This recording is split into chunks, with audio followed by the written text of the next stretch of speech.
భద్రాద్రి కొత్తగూడెం జిల్లా పహల్గాం ఉగ్రవాద ఘటనకు ధీటైన సమాధానం ఇచ్చి పాకిస్తాన్ ఉగ్రవాదుల శిబిరాలను ధ్వంసం చేసిన త్రివిధ దళాలను అభినందిస్తూ citizens for national security forum ఆధ్వర్యంలో కొత్తగూడెం మార్కెట్ యార్డ్ నుండి రైల్వే స్టేషన్ వరకు జాతీయ జెండాలతో భారీ ర్యాలీ నిర్వహించారు.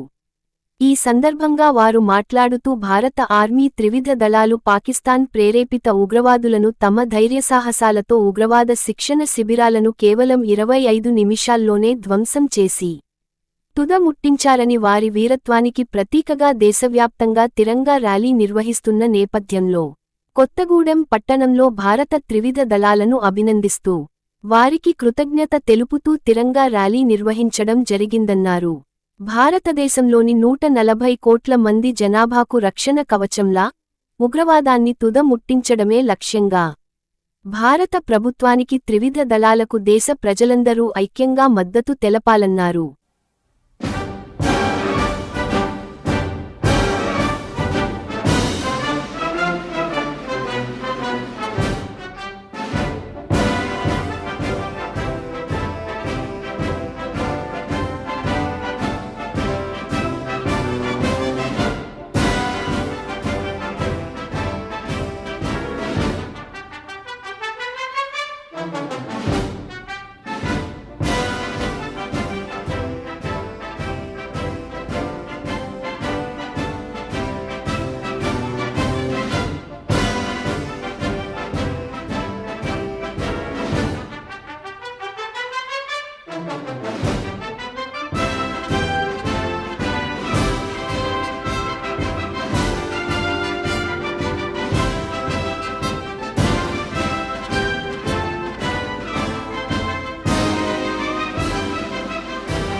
సింధూర్ ఆపరేషన్ సింధూర్ ద్వారా మన యొక్క భారతదేశం త్రివిధ దళాలు మరి కేవలం 25 నిమిషాల్లోనే పాకిస్తాన్ ఉగ్రవాద శిబిరాలను ధ్వంసం చేసినటువంటి శౌర్యము, మన వాళ్ళ యొక్క వీరత్వము, వాళ్ళ యొక్క పరాక్రమం మనం చూసాము.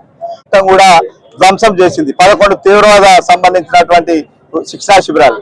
మరి యొక్క సాధారణ పౌరుడికి మరణించకుండా ఈ యొక్క ఆపరేషన్ విజయవంతం చేశారు. కానీ దుష్ట పాకిస్తాను మన యొక్క భారత్ పై యొక్క జనావాసాల మీద, మన యొక్క ప్రార్థనా మందిరాల మీద విచక్షణారహితంగా దాడి చేయడానికి ప్రారంభిస్తే సుమారు 700 డ్రోన్లని మరి యొక్క భారతదేశం మీద వదిలితే మరి మన యొక్క S-400 కావచ్చు, మన క్షిపణులు కావచ్చు, ఎక్కడికక్కడ గాల్లోనే యొక్క పాకిస్తాన్ లో విధ్వంసం చేశారు. మళ్ళా ఈ యొక్క పాకిస్తాన్ 11 ఏదైతే 12 ఎయిర్ బేసులు ధ్వంసం చేసినటువంటి నెట్వర్క్లు మొత్తం కూడా ఎక్కడికక్కడ ధ్వంసం చేసినటువంటి మొత్తం కూడా చూసాం. ఎక్కడికక్కడ పాకిస్తాన్ ధీటుగా బయలుచ్చాడు మన ఇండియన్ ఆర్మీ. మరి ఏ విధంగా బుద్ధి చెప్పిందో మనం చూసాం పాకిస్తాన్ కి. మరి వారి యొక్క మన యొక్క త్రివిధ దళాలు, భారతదేశ సైన్యము మరి వాళ్ళ యొక్క ప్రాణాలు ఫలంగా పెట్టి ఏ ఒక్క సైనికుడు కూడా గుండెలో దిగింది తప్ప చనిపోయిన వాళ్ళు 5-6 ఒక్కరు కూడా వెన్ను చూపలేదు, ఒక్కరు కూడా వెనక బుల్లెట్ దిగలే. అటువంటి వీరులు మన యొక్క భారత సైనికులు. మరి అటువంటి సందర్భంలో మరి మనకు 140 కోట్ల మందిని కంటికి రెప్పనా కాపాడుకొని పాకిస్తాన్ బుద్ధి చెప్పి మరి ప్రపంచ దేశాల్లో పాకిస్తాన్ దోషిగా నిలబెట్టి మన యొక్క ప్రభుత్వము మరి ఏదైతే విధ్వంసం 4 రోజుల్లోనే 3 రోజుల్లో తోక దిగి వచ్చినటువంటి పాకిస్తాన్ చర్చలకు వచ్చినటువంటి పరిస్థితి మనం చూసాం. ఈ యొక్క వీరత్వాన్ని మన యొక్క భారత ఈ యొక్క త్రివిధ దళాలు చూపిన వీరత్వాన్ని, వాళ్ళ యొక్క శౌర్యాన్ని, వాళ్ళ యొక్క పరాక్రమాన్ని దేశమంతా కూడా మరి మనం అందరూ కూడా కీర్తిస్తూ పెద్ద ఎత్తున తిరంగా ర్యాలీలు దేశమంతా కూడా జరుగుతున్నాయి. దానిలో భాగంగా ఈ యొక్క కొత్తగూడెం, భద్రాద్రి కొత్తగూడెంలో కూడా మొత్తం కూడా మరి అన్ని వర్గాల ప్రజలు ఈ రోజు యొక్క తిరంగా ర్యాలీలో పాల్గొని మరి యొక్క మన త్రివిధ దళాల సైనికులకు సంఘీభావం చెప్పారు. మరి ఈ సందర్భంగా అని ఒక హెచ్చరిక చేయడం కోసం దేశమంతా ఐక్యంగా ఉన్నదని మన యొక్క దేశ ప్రధాని నరేంద్ర మోడీ గారు ఏదైతే డిమాండ్ చేసిందో ఆ డిమాండ్ 2 డిమాండ్లు తలెక్కిన తర్వాత చర్చలు ఉంటాయి తప్ప ఈ యొక్క పాకిస్తాన్ తో ఎటువంటి చర్చలు ఉండవు.